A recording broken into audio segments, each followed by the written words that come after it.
ouais. Salut tout le monde et bienvenue à la 3e édition du week-end de l'actualité IA des Luc. Moi, c'est Alex, votre avatar hôte. Je suis ici pour poser les questions que tout le monde se pose et essayer de rendre l'intelligence artificielle un peu moins mystérieuse et surtout moins intimidante. Aujourd'hui, on va parler d'un gros sujet, les agents autonomes d'OpenAI. On entend dire partout que c'est la prochaine grande étape dans le monde de l'IA, mais qu'est-ce que ça veut dire concrètement? Pour nous aider à comprendre, je suis super content d'accueillir de nouveau Geneviève, notre avatar IA experte indépendante en intelligence artificielle. Salut Geneviève. Salut Alex, merci encore pour l'invitation. J'ai vraiment hâte d'expliquer ce que sont ces agents et pourquoi ça fait autant de bruit dans le milieu en ce moment. Avant de se lancer, petit rappel. Si vous aimez nos émissions, n'oubliez pas de vous abonner, de cliquer sur j'aime et de laisser un commentaire sous la vidéo. On commence à avoir une belle petite communauté et vos messages nous motivent vraiment à continuer. Merci à tous ceux qui nous suivent. Bon, Geneviève, pour commencer, peux-tu nous dire, dans des mots simples, c'est quoi au juste un agent OpenAI? Et pourquoi tout le monde en parle cette semaine? Absolument. OpenAI vient de lancer son agent ChatGPT et c'est une avancée majeure. On ne parle plus simplement d'un chatbot traditionnel, c'est désormais un assistant virtuel capable d'agir concrètement à ta place. Par exemple, il peut naviguer sur des sites web, remplir des formulaires, exécuter des scripts, créer des présentations ou des feuilles de calcul et même effectuer des réservations ou certains achats en ligne. Tout cela se fait à l'intérieur d'un environnement virtuel sécurisé et l'agent est capable de passer aisément de la planification à l'exécution de tâches complexes. Qu'est-ce qui distingue vraiment cette nouveauté? L'agent intègre des outils précédents comme Operator pour les tâches visuelles sur le web et Deep Research pour l'analyse avancée, en plus de bénéficier de l'intelligence de GPT-4o, le tout dans une seule interface puissante. Il peut consulter ton agenda, réserver une table au restaurant, faire l'épicerie en ligne, compiler des recherches sur la concurrence dans une présentation ou même exécuter du code dans un terminal. La sécurité est prioritaire. Toute action irréversible exige l'autorisation de l'utilisateur et un mode surveillance permet de revoir chaque étape. C'est maintenant offert aux abonnés pro, plus équipe, avec des limites d'utilisation, par exemple, 400 messages par mois pour pro, 40 pour plus équipe, et l'accès sera bientôt élargi aux entreprises et au secteur de l'éducation. C'est impressionnant. Donc c'est comme avoir un assistant virtuel qui accomplit vraiment les tâches?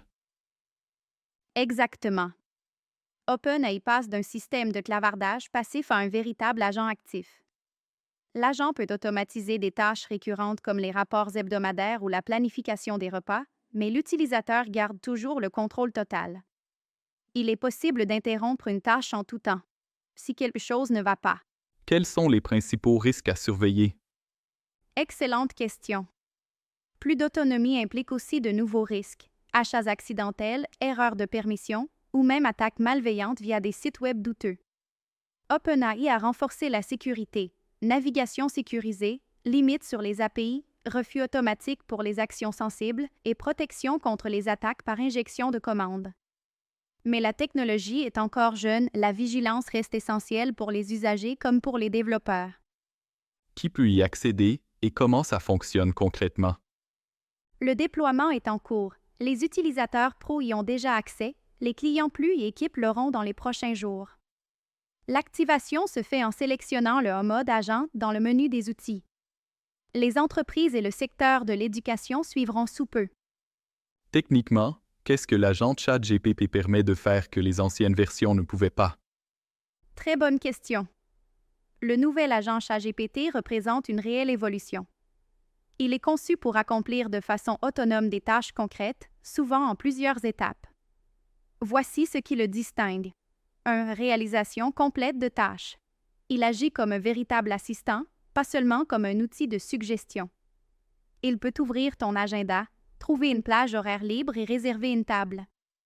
Faire des achats en ligne, comparer les prix, valider les paniers et demander ton approbation avant toute transaction finale. Effectuer des recherches, résumer les résultats et organiser le tout dans une présentation ou un document. 2. Gestion multi-outils. Il travaille dans un environnement virtuel, remplit des formulaires, télécharge, organise et modifie des documents, exécute du code dans un terminal, particulièrement utile pour les développeurs ou l'analyse de données. 3. Automatisation de processus. Il enchaîne plusieurs tâches automatiquement pour réaliser, par exemple, la planification d'un événement, consultation de la liste de contacts, envoi d'invitations par courriel, suivi des réponses, réservation d'une salle, génération d'un budget ou d'un rapport. 4. Gestion proactive des imprévus. Il ne suit pas un script rigide. S'il rencontre un obstacle, authentification à 2 facteurs, conflit d'horaire, etc., il te consulte pour adapter la stratégie. 5. Sécurité et contrôle. Toute action sensible, transfert d'argent, achat, suppression de fichiers, nécessite ton approbation explicite. Un mode surveillance permet de revoir chaque action effectuée pour assurer transparence et confiance. 6. Intelligence avancée. L'agent combine la puissance de GPT, 4O, Operator et Deep Research, qui collaborent en arrière-plan pour offrir un résultat optimal. En résumé, l'agent ChatGPT marque un vrai tournant. Il passe du rôle d'assistant virtuel qui suggère à celui d'un collaborateur numérique capable d'exécuter des tâches complexes de façon autonome, tout en garantissant sécurité et transparence à chaque étape. Peux-tu donner un exemple concret? Bien sûr. Imaginons qu'un propriétaire de PME souhaite automatiser son rapport hebdomadaire. Il suffit de demander à l'agent « Compile mes ventes », rédige un courriel à l'équipe et joint le rapport. L'agent ira chercher les données, générera un fichier Excel ou une présentation, préparera le courriel et joindra le document pour révision avant envoi.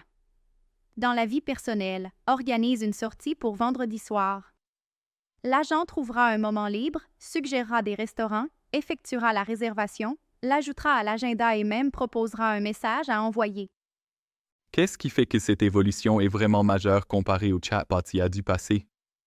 La vraie révolution, c'est l'autonomie et la capacité d'action concrète.